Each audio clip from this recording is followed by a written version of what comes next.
এটা কোনো কুকুর নয়, বরং একজন মানুষ। আর সোশ্যাল মিডিয়ায় দাবি করা হচ্ছে যে ওই ব্যক্তিটি কুকুরের মতো দেখতে লাগানোর জন্য কোটি কোটি টাকা খরচা করেছেন। আর ওই ছবি আর ভিডিওগুলো এতটাই অবাক করার মতো যে দেখলে প্রথম দেখায় এটা বিশ্বাস করা কঠিন হয়ে যায় যে এটা কুকুর নয়, বরং এটা মানুষ, মানে কুকুরের আদলে একটা মানুষ। সমাজ মাধ্যমে ভাইরাল হওয়া একটা দাবি অনুযায়ী জাপানের একজন কোটিপতি মানুষ নিজেকে কুকুরে রূপান্তরিত করার জন্য প্রায় 220 কোটি টাকা খরচা করেছেন। এমনও দাবি করা হচ্ছে যে একাধিক সার্জারি এবং মেডিকেল প্রসিডিউরের মাধ্যমে তিনি নিজেকে সম্পূর্ণরূপে বদলে ফেলেছেন। আর ছবি আর ভিডিও যেগুলো সমাজ মাধ্যমে ভাইরাল হয়ে গেছে সেগুলো এতটাই অবাক করার মতো যে প্রথম দেখায় এটা মানুষ না কুকুর সেটা বোঝা দেয়, এবং যার জন্যই এই এত বিতর্ক। কিন্তু ফ্যাক্ট চেক প্রতিবেদনে উঠে আসছে একটা অন্য সত্য। ভাইরাল হওয়া সেই ভিডিওর একটা অংশ এআই দিয়ে তৈরি বলে চিহ্নিত করা হয়েছে, আর সেই ভিডিওর সঙ্গে জুড়ে দেওয়া হয়েছে জাপানের এক ব্যক্তি টোকোর জীবনের কাহিনী।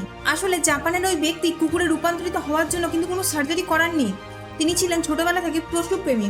তার ইচ্ছা ছিল যে একবার তিনি জীবনে পশুর মতো অনুভব করতে চান, আর তার এই ইচ্ছা পূরণের জন্য তিনি যোগাযোগ করেন জাপানের একটা কোম্পানির সঙ্গে, যারা সিনেমা বা বিভিন্ন জায়গায় যে বাস্তবসম্মত কস্টিউমগুলো প্রয়োজন হয় তৈরি করে, যারা সে তাদের সঙ্গে যোগাযোগ করেছিলেন। টোকো বেছে নেন বর্ডার কোলি, আর এই কুকুরের ঘন লম্বা লোম মানুষের আকৃতিকে আড়াল করতে অনেকটাই সাহায্য করে। আর তার শরীরের গঠন অনুযায়ী তৈরি হয়েছিল সেই বিশেষ কস্টিউম, যেটা তৈরি করতে সময় নিয়েছিল প্রায় 40 দিন। এবার আসল প্রশ্ন, এখানে খরচা কত হয়েছিল? কারণ সোশ্যাল মিডিয়া জুড়ে দাবি করা হচ্ছে যে এই কাজে নাকি তার প্রায় 220 কোটি টাকা খরচা হয়েছিল, কিন্তু যেটা বাস্তবে জানা যাচ্ছে সেটা কিন্তু আসলে নয়। রিপোর্ট অনুযায়ী এটা জানা যাচ্ছে যে ওই সময় কস্টিউমের দাম ছিল 20 লাখ জাপানি ইয়েন, মানে সেই সময়কার হিসাবে এই মূল্যটা ভারতীয় মূল্যে 11 থেকে 12 লাখ। তার মানে 220 কোটি যেটা দাবি করা হচ্ছে আর আসলে 11 থেকে 12 লাখ, মানে পার্থক্য টাকার ভবন, আকাশ পাতাল পার্থক্য। আশ্চর্যের ব্যাপার, কস্টিউম তৈরি হওয়ার পর টোকো সেই কস্টিউম পরে বাইরেও বেরিয়েছেন, এমনকি পার্কে অন্যান্য কুকুরদের সঙ্গে তাকে দেখাও গেছে। আর সব থেকে বড় কথা, এই ভিডিওটা 2023 সালে,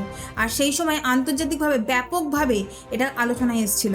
এবং পরবর্তীতে তিনি কুকুর ছাড়াও পান্ডা এবং ভাল্লুকের মতো অন্যান্য আরও প্রাণীর রূপ ধারণ করার কথা, মানে তার যে ইচ্ছা সেটাও জানিয়েছিলেন। তাহলে আসল ব্যাপারটা কি জানা গেল যে 220 কোটি টাকা খরচা করে কোনো মানুষ কুকুরে রূপান্তরিত হয়নি। তাই সবসময় এটাই মাথায় রাখতে হবে, সমস্ত ভাইরাল হওয়া জিনিস কিন্তু সবসময় সত্য হয় না।